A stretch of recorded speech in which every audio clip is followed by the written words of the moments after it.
All right, John Rush to Reason, KLZ 560. And yes, we are working for a living. I want to bring Brian Watson up right now. Brian, welcome to Rush to Reason. Thanks for coming back. I sure appreciate every time you're on with us. Thanks for having me on. I appreciate it. No, it's always great. So we've been talking a little minimum wage, and we're going to segue a little bit now into talking about Obama's immigration program that could basically earn some people $1.3 trillion in government benefits over the lifetime. And the question is that acceptable? Well, there's a lot of things that unfortunately our current administration is doing that's not acceptable, and that would definitely be one of them. There's 26 states that filed a lawsuit against the federal government for it being unconstitutional. And just this week alone, on Monday, New Jersey joined that group as well. And it's really putting a tremendous burden specifically on the states as it relates to these laws that are trying to be passed, which are frankly unconstitutional and not working in conjunction on a bipartisan effort.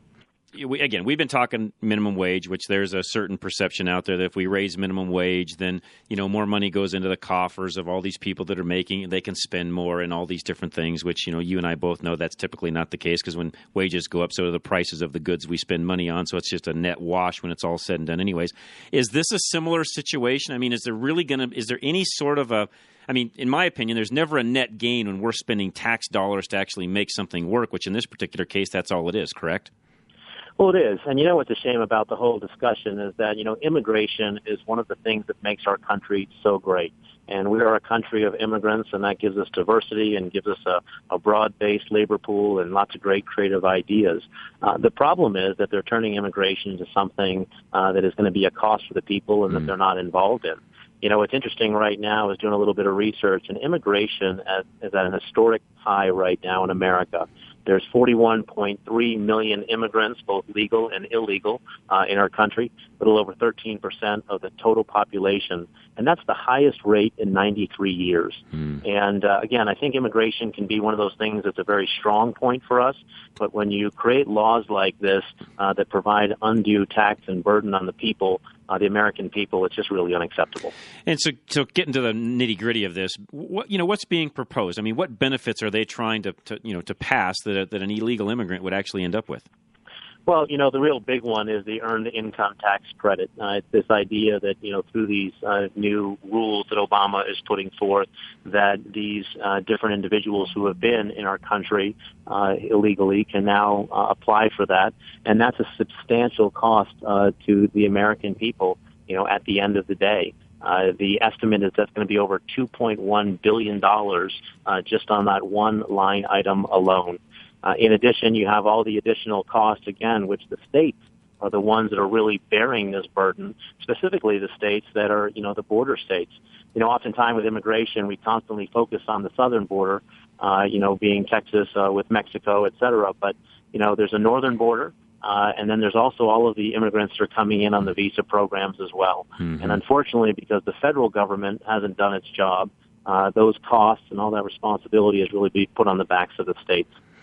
And ultimately, it comes on the backs of you and I, because we're the guys that are actually paying we're the guy that are paying our taxes and making this happen. So I don't want to say that you're wrong. You're right. It comes to the states, but really it comes to us because we're the ones paying the tax bill, anyways.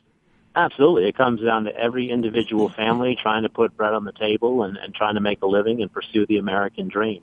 And again, all of us would agree, immigration, smart immigration, controlled immigration, that's good for a country. When you have wide open borders and a government that's not doing its job, that's what really causes, the problems at the end of the day. So how do we fix this? Is there anything we can do? Is this going to be a slam dunk that it gets passed, or can we change this? Well, a couple of things. I think all of us, we should probably take it in stages. And my recommendation is that all of us could agree that we need to get a handle on our borders and control our borders. There's no other country in the world that just lets anybody just come and go like this as we do in the United States. Just since October, there's been 12,509 kids under the age of 18 that have crossed the border, our southern border alone, and that's on track to be 42,000 this year, and that's the second highest surge in our history. And we're communicating this message that, we're just wide open, and only 1 in 6 of those people are ever being sent home. And so I think we all need to agree that we need to control our borders, both our southern and our northern border, and also get our arms around this visa program that people who can afford a plane ticket, who are coming over here, that we need to track those individuals and be from there. After doing that, I think we need to figure out, okay, what do we do on an individual basis? But we need to keep the Americans in mind who have been paying taxes, and just not assume that we can continue to place an undue burden on their backs with regards to having everything free under the sun to any constituent group out there. That's a good point. Brian, thanks so much for coming on. We'll have you back again in the future. You're a regular contributor, which I appreciate the time you take. I know you're a busy man, and I appreciate all the time you do take and spend with us here on Rush to Reason. Well, I'm always honored to be with you, and I appreciate you communicating the truth out there. All right. Well, thank you very much, Brian. Thank you so much for joining us. Brian Watson, great individual.